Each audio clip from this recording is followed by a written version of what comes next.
Chapter 3 Never Up to Me. Leaning against the wall in the hallway, I stay quiet. Some little kids walk by, reminding me that I'm in 6th grade, the highest grade in this school. But I feel like a baby. Allie, do you have anything to say? Mrs. Silver asks. I'm afraid to open my mouth because sometimes things just come out that get me in more trouble. Finally, she suggests that we go to her office. I sit in the principal's office staring out the window, silent. I wonder what it would be like to be able to relax at school and not have to worry every second of every minute. I wish I had my sketchbook of impossible things. It's the only thing that makes me feel like I'm not a waste of space. I like to watch the pictures in my head become real in my book. My recent favorite is a snowman that works in a furnace factory. And then I decide that the craziest, strangest, most unbelievable thing I could ever draw is me doing something right. Mrs. Silver's sigh brings me back to reality. Between last year and this year, you've been here for less than 5 months, Allie, and you've been to visit me far too much. You need to make some changes, she says. I sit, silent. It's up to you. It's not up to me. It's never been up to me. Mrs. Silver's talking is like background noise, like the radio in the car. I don't have any words to explain. It was a mistake, and I'm ashamed, and I don't feel like sharing that with her. She takes a breath. Did you think it would be funny? I shake my head. Did you want to hurt her? I look up quick. No, I wouldn't hurt her. And I wonder what I've wondered before. Should I just tell her? It's like my chair is over a trap door, and there is a button to drop myself. I want to, but I'm afraid. I look up at her, looking at me, all disappointed, again, and I think that there's no use. They already think I'm a pain, so why add dumb to their list? It's not like they can help anyway. How can you cure dumb? And so I look out the window again and remind my mouth to keep shut. I've learned from the 7 different schools I've been to that it's better to stay quiet, never argue unless I really have to. I realize that both of my hands have curled into tight fists, and Mrs. Silver is looking at them. She sits down in the chair next to me. Allie, sometimes it seems that you just want to get into trouble. She leans forward a bit. Do you? I shake my head. Come on, Allie. Tell me what's going on. Let me help you. I look at her quick and then away. I mumble, no one can help me. That's not true. Will you let me try? She points at a poster on the wall. Can you read that for me, please? She says, out loud. The poster shows 2 hands reaching for each other. Great. Probably some sappy saying about friends or sticking together or whatever. I don't even have any friends. Come on, Allie, read it for me, please. The letters on the poster look like black beetles marching across the wall. I could probably figure most of them out, but I need a lot of time. And when I'm nervous, forget it. My brain goes blank like an Etch-a-Sketch turned upside down and shaken, gray and empty. Well, what does it say? She asks again. I don't need to read it to you. I get it, I say, trying to bluff, staring her dead in the eyes. Believe me, I know all about it already. I don't know about that, kiddo. I think you might need to work on it a bit. Now I wish I knew what the poster said. I don't look at it, though. Then she'll want to talk about it more. The bell rings. Mrs. Silver rakes her hair with her fingers. Allie, I don't know if you thought the card would be funny, or you are upset that Miss Hall's leaving, or what, but it feels like you've crossed the line this time. I imagine myself crossing the finish line, my body breaking the bright red ribbon, the crowd cheering as confetti spins through the air. But I know this is not what she means. As of Monday, your new teacher will be Mr. Daniels. Let's try to avoid any negative consequences, okay? I think about how me avoiding consequences would be like the rain avoiding the sky. She waves me out, and as I stand, I look at that poster again. I wish I knew what it was I should learn, because I know that I should know a lot more than I do. She sighs as I leave her office, and I know she's tired of me. Even I'm tired of me. As I run from the office, the hallways are filling with kids. I head back to my classroom to apologize to Mrs. Hall before the buses leave. I run up behind her, tap her on the shoulder. When she turns and looks at me, her face goes sad before straightening out. I stand there thinking how sorry I am, hoping she doesn't think I wish anything bad on her baby. But I can't find the words. My mind does the Etch-a-Sketch thing. Blank. "What is it, Allie?" she finally asks. She puts her hands on her big belly like she needs to protect it. I turn and run out of the room, down the hall and out the front door. The buses are pulling away without me, but that's the way it should be, I guess.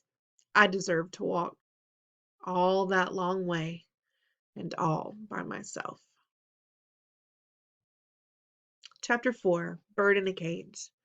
When I finally get to Park Road, I head into A.C. Peterson Farms, which is a weird name for a restaurant. They have pictures of cows inside and outside, but it's on a busy street with tons of stores. I wonder if there is a restaurant somewhere in the middle of nowhere named Crowded City.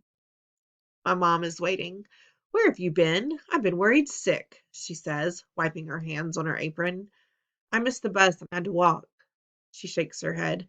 "Sit yourself right down there and start that homework of yours," she says, nodding toward the end of the counter.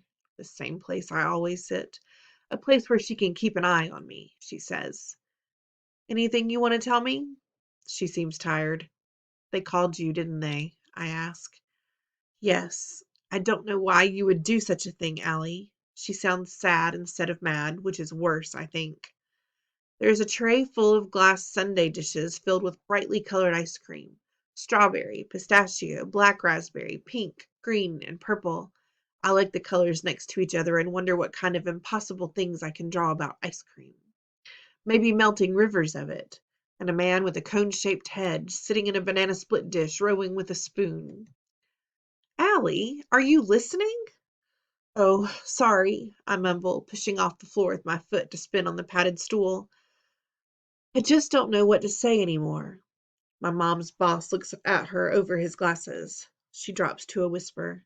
"Just do your homework. We'll talk at home. And please, no spinning on that stool." "I'm sorry, I am.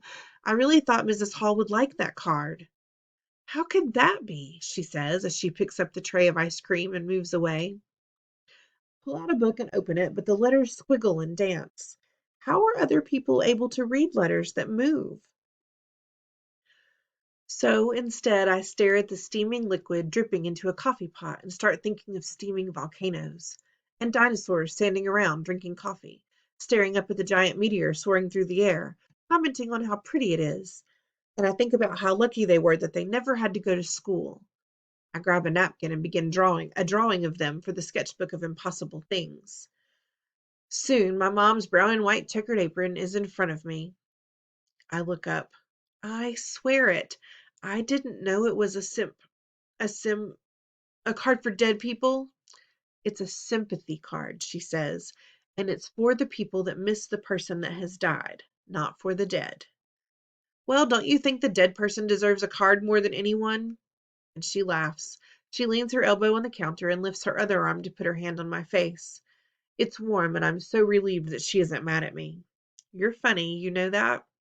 Then she pulls over the napkins with the dinosaurs holding coffee cups. "What's this?" "Just an idea I have for the sketchbook of impossible things." She stares at it. "Oh, your grandpa knew you were talented, and he'd be so proud of how hard you're working on your art. And he would love that you named your sketchbook after Alice in Wonderland. He had such fun sharing that book with you." She looks up at me, "just like he shared it with me when I was young." Alice in Wonderland, a book about living in a world where nothing makes sense, made perfect sense to me. "I miss Grandpa," I say. 3 words that hold sadness like a tree holds leaves. "Me too, sweetheart." "I miss how he'd move from place to place with us whenever Dad got stationed somewhere new or deployed. It's weird to think he doesn't know that we've moved again." She taps the end of my nose. "I know, sweetheart. I think he knows." Just then, voices I recognize come through the glass doors. It's Shay and Jessica. When I turn around, Shay says, "Well, look who's here. It's Allie Nickerson." They know my mom works here and have seen me here before, so I figure it isn't a coincidence that they're here. Allie, Shay says, you never came back to class. We were worried about you. What a joke that is. I turn back around while they whisper. Then Jessica asks, why don't you come sit with us? Her voice reminds me of a pin hidden inside a candy bar. My mom motions with her head that I should follow them. Go ahead, sweetheart. You can take a break. I give my mom the please just stop eyes while Shay mimics the word sweetheart in a baby voice. I guess my mom didn't hear because she whispers, new friends would be good, Allie.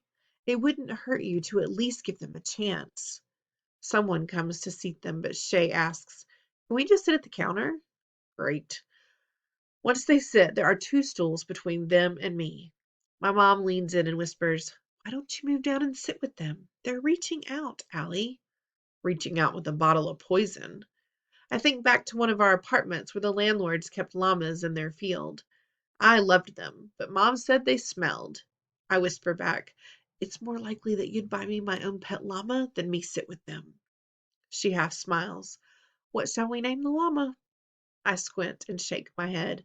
She makes that exasperated sound. So stubborn. Shay and Jessica stare at us like two cats watching birds in a cage. My mom takes her pad out and walks over to them. Hello, girls. What can I get you? Jessica orders strawberry ice cream, but when Shay orders chocolate, Jessica tells my mom, oh, that sounds good. I'll have chocolate instead. I roll my eyes. Typical Jessica. As soon as my mom is gone, Shay asks, so, Allie? I look over. Why would you give Miss Hall that card? That's like really mean. Since there is no good answer to give, I stare at the page in my book. I'll ignore them. I've taken their teasing before. Jessica laughs. Has your mother always been a waitress? No, I blurt out. She used to be an astronaut. They break into laughter, and over near the kitchen, my mom smiles. She thinks I'm bonding with them. My father, Jessica begins, owns his own flower business, and he says, Shay interrupts, Allie, maybe you can be a waitress when you grow up. But can you read the flavors of ice cream for me? I'm having trouble. She points up at the slow-turning cube hanging from the ceiling that lists the flavors on each side. The movement makes it even harder to read. I feel my face get hot. Oh no. Do they know I can't read? As they laugh, I remember how I had to read aloud last year when I first got here. I know I shouldn't have, but some stupid voice in my head sometimes says it will be different this time, and I try, and I always fail. That day, I read that macaroni can swim up to 20 miles an hour. It was supposed to be a manatee. The class laughed, of course, but so did the teacher, so I tried to pretend I had done it on purpose.